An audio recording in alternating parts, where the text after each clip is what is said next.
everyone, and welcome to episode 3 of Postgrad IT Diaries, and thanks for sticking with me so far. Today is the 12th of October, and the time is 12 minutes past midnight. I know you're wondering why you're not asleep now. Well, I'll get to it in a minute.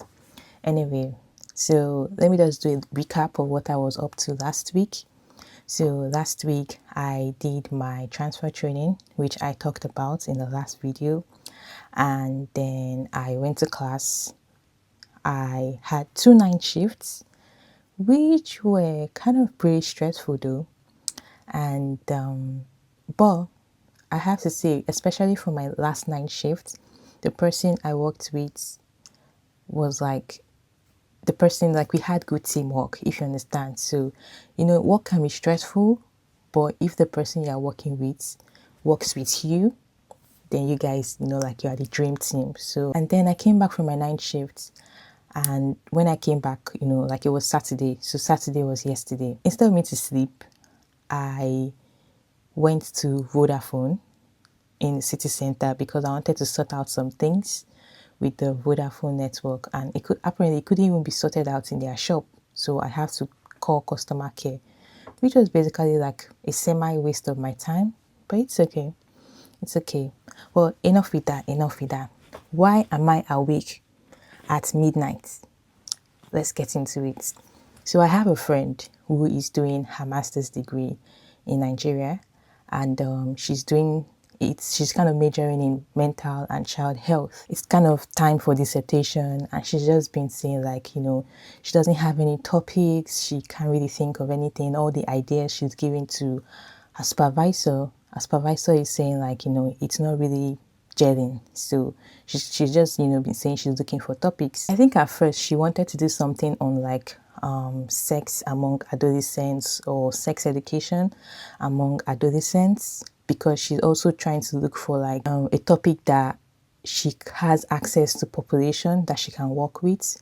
But anyway, I diverge. So she wanted to do something on, like, sex education among adolescents, but our supervisor hasn't really, like, approved the idea, so she still has to go back to the drawing board.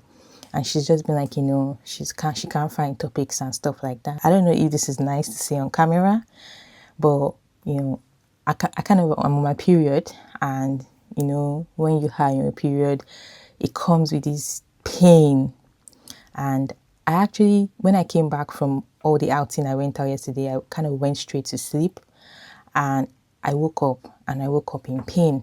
I had to wake up and take some medication. So because I was in pain, I started Googling, like, why do all these symptoms have to come with your period and things like that, blah, blah, blah. So when you Google it, it brought out dysmenorrhea, the official medical term for, like, the clinical manifestations or signs and symptoms that come with being on your period. And then I started reading about dysmenorrhea and, like, the primary dysmenorrhea. So the primary dysmenorrhea is attributed to when you are on your menstruation. And then there's also secondary dysmenorrhea. So that's when you start having, like, pelvic pain and stuff, but it is attributed to other diseases. When I was reading, the article I was reading was talking about, like, how primary dysmenorrhea, kind of impacts the quality of life of women, especially during the period that they are going through it. Everybody goes through menstruation differently. Some of us are, grateful that, yeah, we experience pain, but it's not as bad as some people's own. I know of mates when we're in uni that when they're on their period, they have to literally get admitted into the hospital for the whole 3 days, or for the whole 5 days or 7 days that they're going to be on their period. Like, they can't do anything, and they have to be given opioids. That's how bad their pain is. And the article was talking about how dysmenorrhea, affects the quality of life of women, and even, like, the statistics is not totally accurate because so many women don't report it. This is kind of something that is natural. It's something you have to go through as a woman. So, like, now I'm in pain, but it's not like I went to the hospital. I just took, like, analgesics that I have at home, or painkillers that I have at home. Anyway, all this reading got me thinking, like, I have a friend who is looking for a research topic. Maybe there's something here for her. I know this is not related to ITU, but I just thought, someone might be interested in this. So maybe there's something here for her. So I was like, okay, is it possible to like research like the impact of dysmenorrhea, primary dysmenorrhea, on the quality of life on women, especially if you are like a student or if you are, like a working class woman and you have to call in sick. And, there was even like statistics on how much dysmenorrhea costs the US, because, if you call in sick, it's going to cost the company that you're working in some money or you're working for some money. So I was like, okay, maybe there's something here. Maybe there's something here. So I went to my friend. No, I mean, not the friend who is supposed to do the research, but what I mean is ChatGPT. ChatGPT. Okay, so I went to ChatGPT and I was like, oh, I painted the scenario like, imagine I'm like a master's student in Nigeria and I'm looking for like a dissertation topic, but I'm kind of, going towards this angle of dysmenorrhea. And is it possible that there are master's level topics, master's level research topics for like the impact of dysmenorrhea on women? And, ChatGPT was like, oh, sure. I got you. What did ChatGPT say? So yeah, so ChatGPT was like, oh, from like a descriptive or analytical angle.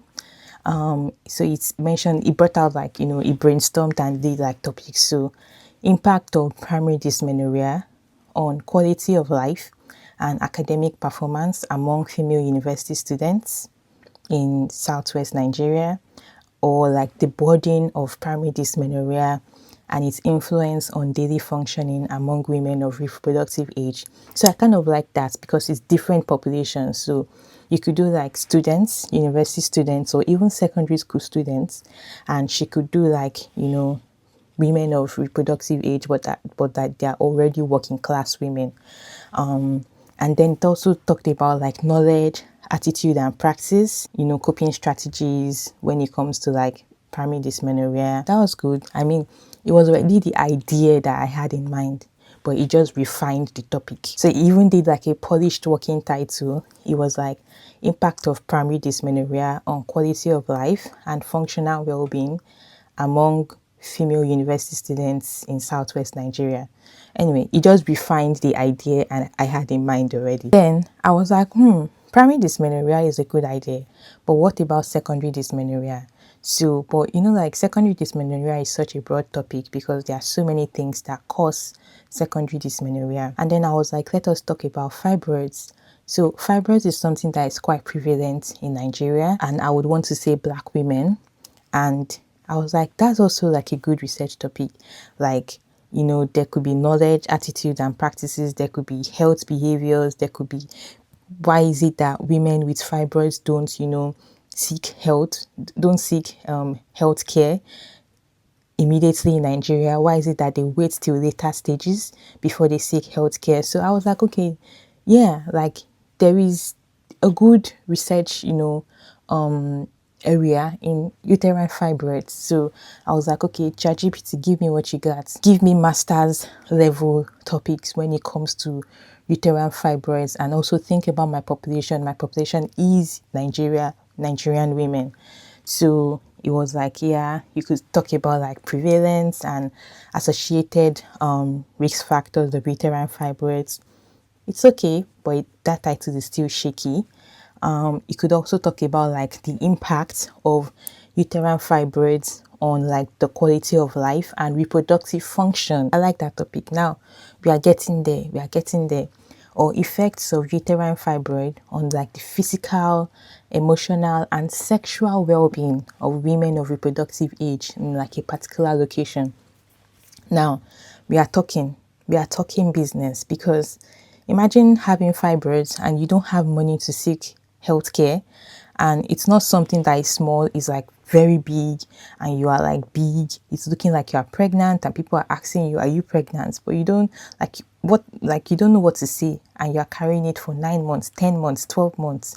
Like that's got to have, some kind of impact on your health, on your physical well-being, and even like your relationship with your partner or your husband.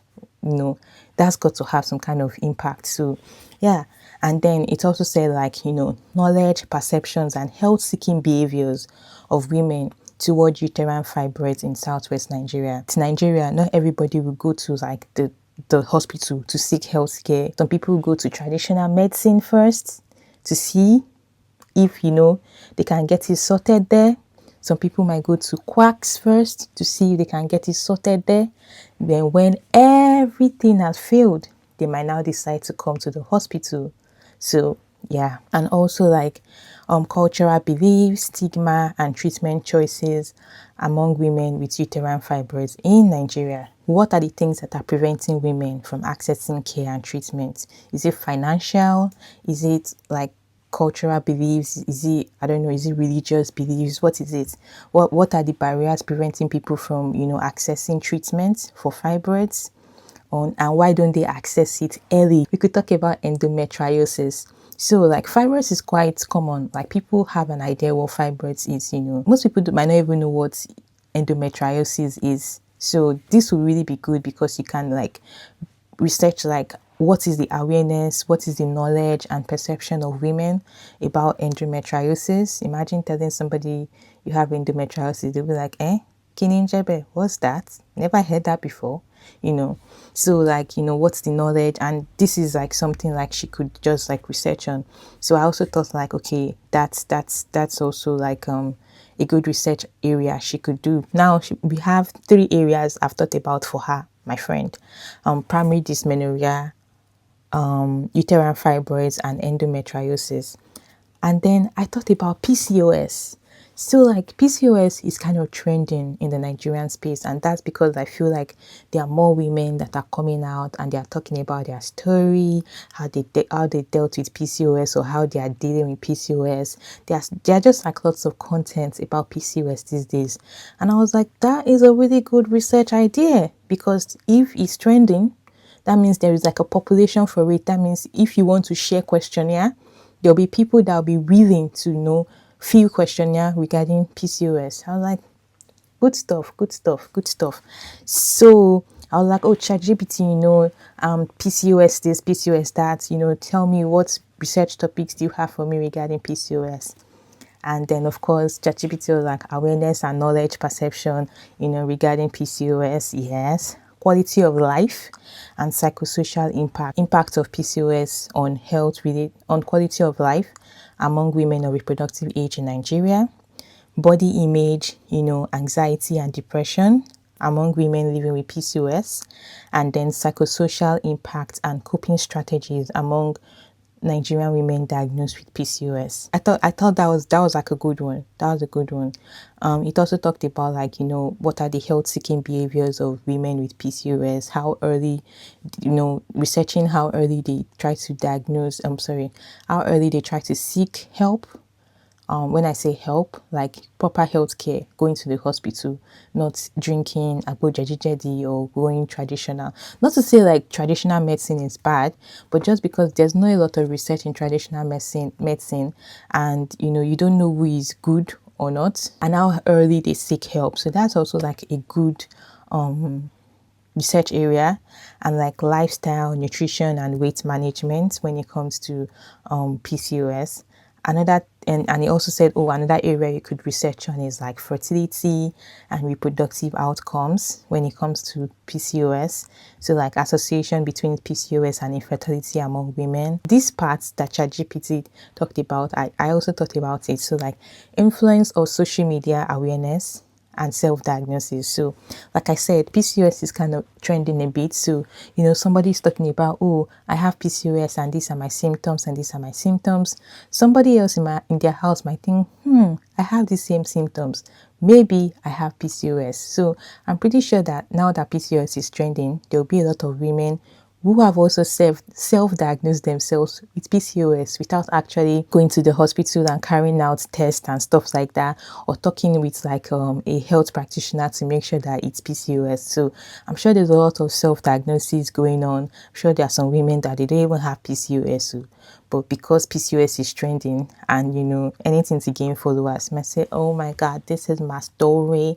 This is my story. This is what I went through. That's not to say that all women that are talking about PCOS don't have PCOS. I'm saying that there might be like a small, minute group of people that are just using it to gain followers. Another thing I also thought about is like, I don't know how to present this. So one time, you know, I saw this tweet. It was from a guy, and he was like, if he nowadays when he meets girls, he asks them like, do you have any underlying health condition I should know about?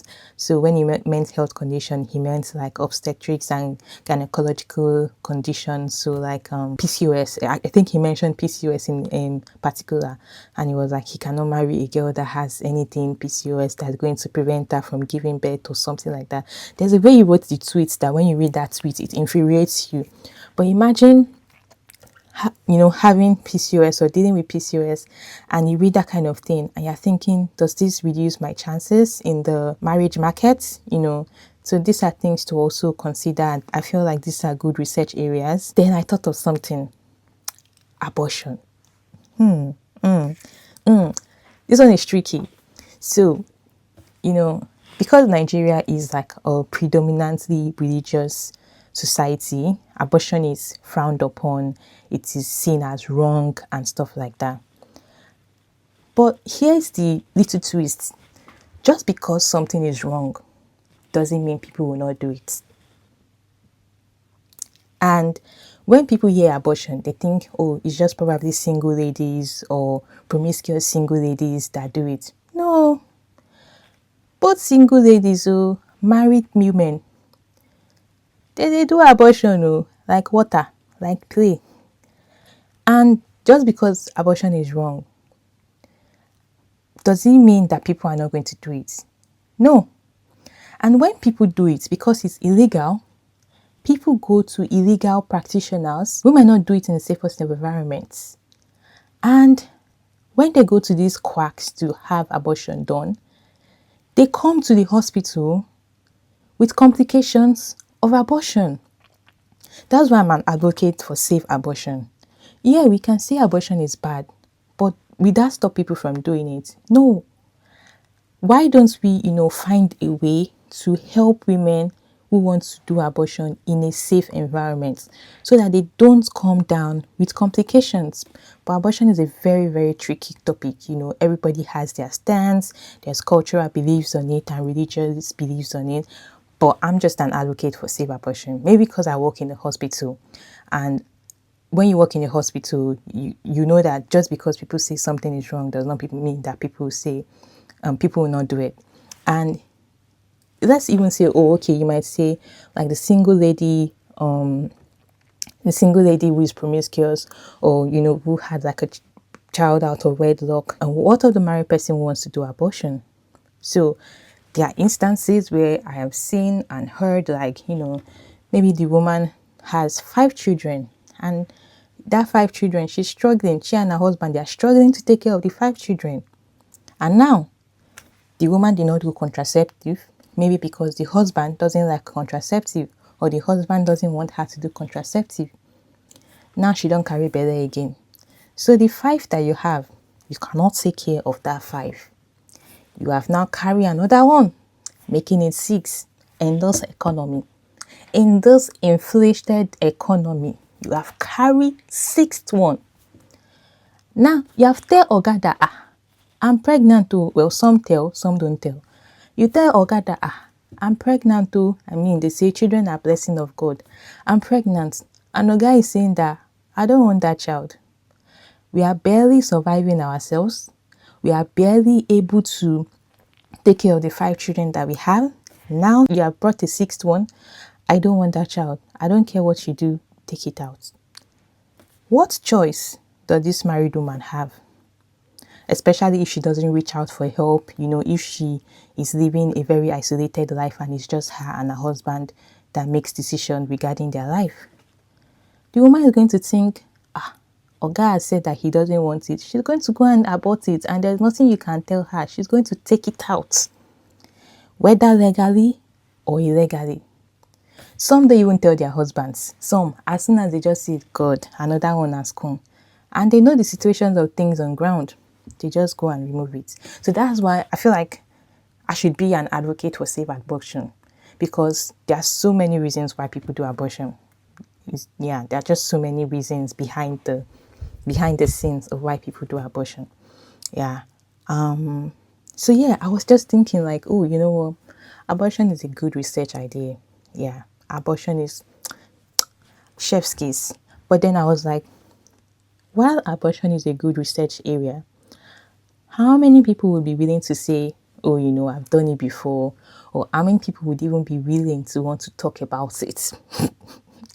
Especially in Nigeria, who would be willing to talk about it? So I was like, oh, ChatGPT, can you kind of think of research topics, but research topics that, you know, would allow me to be able to find, or that would allow my friend be able to find possible population sizes regarding when it comes to abortion. So it said like women's experiences and decision making. So like exploring the factors influencing women's decision to seek unsafe abortion in so population in Nigeria. Understanding the sociocultural and economic determinants of abortion decisions among women of reproductive states and reproductive age in so location. And then this is if you find people that are willing to talk about abortion or their experience after abortion. Between shame and survival, exploring women's lived experiences of abortion in Nigeria. And also, he also talked about like access to post-abortion care. And I know that a lot of hospitals, well, government hospitals in Nigeria will provide post-abortion care. I'm not sure about private hospitals, depending on which one you go to. But how many women know that they have access to post-abortion care? How many women would even want to go to the hospital to, you know, to be able to say, I'm feeling this way, but I'm feeling this way because, you know, I did an abortion. So some would rather just stay at home and die in silence instead of seeking help.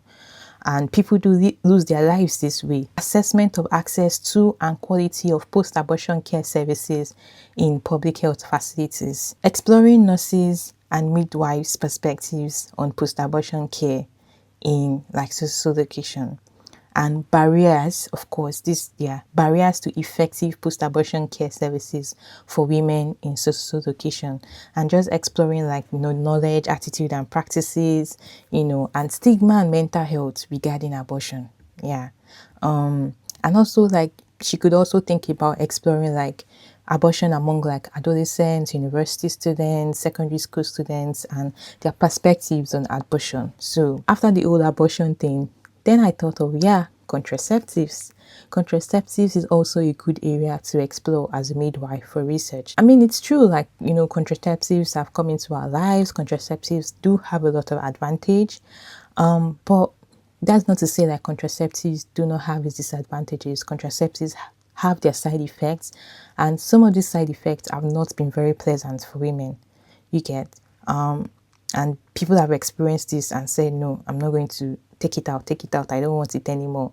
And also when it comes to like the Nigerian space, and if you look at the way our society is kind of built, in most homes, you know, the men make the decision, not just about the house, but the men also make decision regarding the woman's life, woman's health and everything. And there are cases where, you know, you are in the contraceptive clinic, you're trying to convince the woman that, oh, you know, you think contraceptive would be good for you. And she says, I'm sorry, I can't do it because my husband will not allow me to do it. But there's nothing you can do about, like, what really can you do as a midwife in that case? You know, if she's saying like her husband is not going to allow her to do it. There's also the religious, I know some people would say, oh, their church don't allow them to do it. There's also the cultural belief behind contraceptives.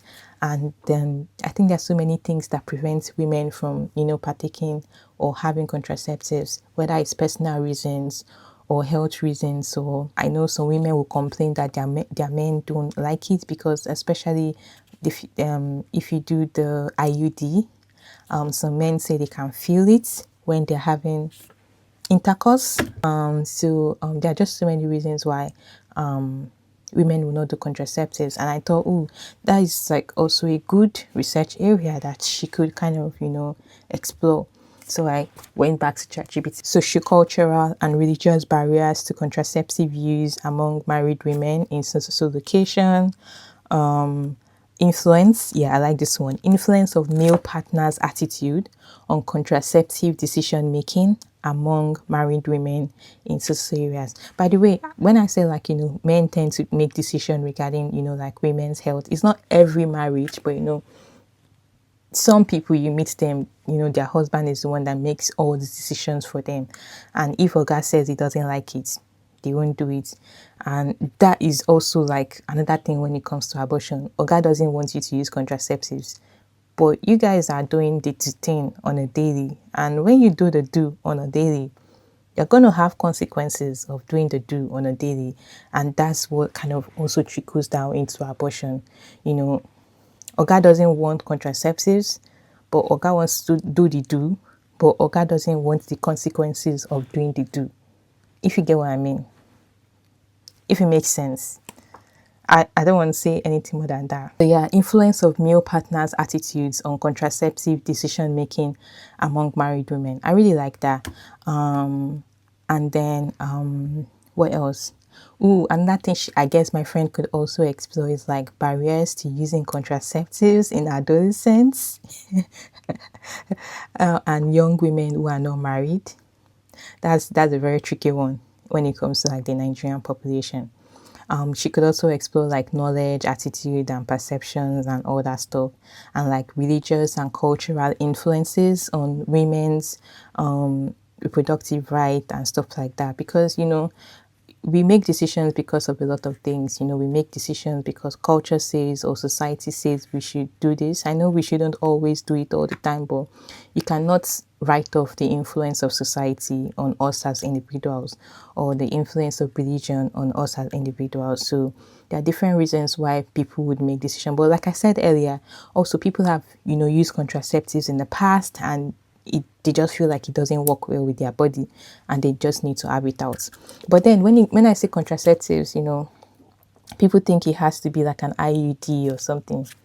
There's always the withdrawal method. It's not always effective, but people have been using it and they say it works. So it works. So never say never. Oh, and that thing I also thought about for my friend was like the impact of being a midwife. Oh, let me go to what I wrote. So just like seeing like if there are research topics on like what is the impact of being a midwife on the midwife's physical health and mental health, because being a midwife is hard. Actually, you are helping people bring life into the world, you are supporting families, you're supporting the mother, the child, and sometimes most times they're successful, but that doesn't also write off those one or two cases where the child is being lost or the mother is being lost, and that could be a whole lot to go through as a midwife. And not just the aspect of giving birth, but also like in the whole O&G space, there's the gynecological part, there are cancers and supporting women going through all those kind of things, and I'm sure it must take a toll on one's physical health and mental health. So I was like, oh, are there research topics in this area? And ChatGPT was like, I got you, say no more, friend. So it was like exploring the psychological well-being of midwives working in maternal and child health units in a particular, location, compassion fatigue, which is a real thing, compassion fatigue and burnout among midwives, like a study in a particular hospital in a particular region, and the lived experiences of midwives supporting women through stillbirth and perinatal loss, and and stress and coping mechanisms among midwives in particular maternity units in a particular area. Anyway, I have copied and pasted all these things onto a Microsoft Word sheet, and I'm going to send it to my friend. And I hope it's going to be okay for her and she's able to like pick something out of all these topics and make it work for her. So yeah, ID, don't say I not do anything for you. I've done something now. Anyway, that's it. Today is Sunday. I'm supposed to be sleeping, but here I am doing research with the help of ChatGPT. So I think I'm going to go and sleep now. What's time? It's 48 minutes past midnight. It's not yet 1 o'clock. Today is Sunday. I'm going to go to church and then I'll come back and try to prepare for the week. So that's kind of how my day is going to go. Yeah, pretty much how my day is going to go. Tomorrow I do have like a education shift. So if you don't know what an education shift is where you work with like a member of the education team, and it's usually if you're like in a foundation program or if you're like on an ICU course, and it's like do I want to say like a check-in to see how you are doing and what ways they can help you, or if you need any help, or I don't know, things like that. But I want to use it as a means to also like do competencies because I'm way behind on my competencies. So when I come back from church, I'm going to prepare for some competencies and hopefully I can do them tomorrow. That's it, guys. Good morning, everybody. Today is Wednesday and that means time for class. So let's go. Yeah. Not too much talking this morning. Just let's go because I'm already late.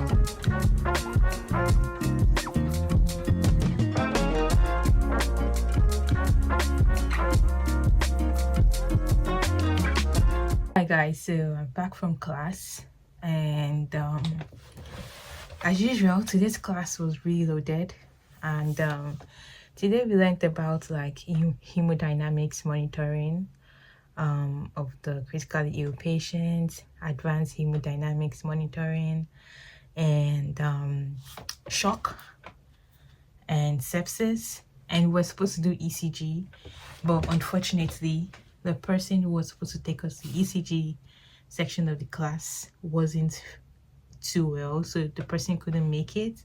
So we've been sent slides to go and read on ECG, and I kind of enjoyed today's class, but I still need to like go back and look at the slides.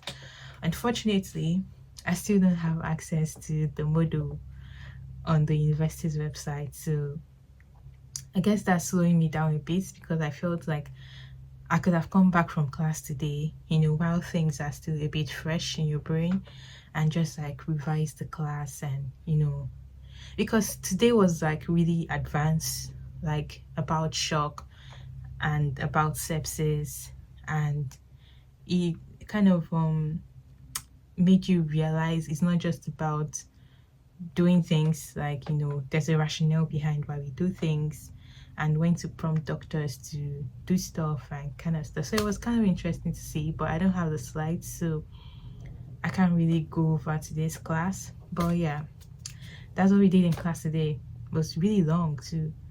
Yeah, it was a really loaded, packed class. And that's it. What am I going to do for the rest of my day? It's actually evening time already, so maybe I'm just going to try and prepare for some competences. Yeah, so I have step 2s and 3 competencies that come along with the ICU course.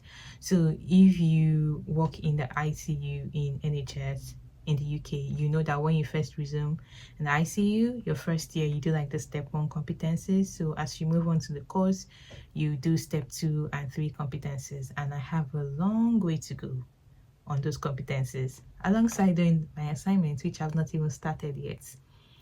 But I need to get my life in order and start doing these things so that I don't start rushing by December. Yeah, but that's it for today. Maybe see you tomorrow. Hi guys, welcome. Today is Friday and I'm going to the library today. So finally I have access to my module. and everything has been resolved and fixed, so I can now see like the slides, the classes, and well, not the classes, but like the slides and the presentations and all that stuff. So I'm going to the library today to go and kind of read, because they've just been teaching us, and I know that I haven't grabbed everything that has been taught in class. And because they are very complex subjects, or topics rather, they are very complex topics. They are the kind of topics that you still have to like go back and read by yourself. So I'm going to the library today to try and read stuff and see if there are textbooks in the library that can help me understand all these things they're teaching us a little bit better. So that's what I'm going to do today. And I'm also going to kind of plan my life a little bit, because time is going and I haven't started doing the assignments yet. Like, this is like mid-October and I haven't started anything. So for this module, because this is my last module, that means everything has to be ready by the end of this module. Yeah, so that's it, guys. I'm going to the library today. Come with me to the library. And also, my camera is back, so I probably did like, I've done a different video kind of explaining what happened to my camera and how it got fixed, but I just wanted to know that I have my vlogging camera back, so that's really good. And that means I have like 2 cameras now. Well, my phone and this camera.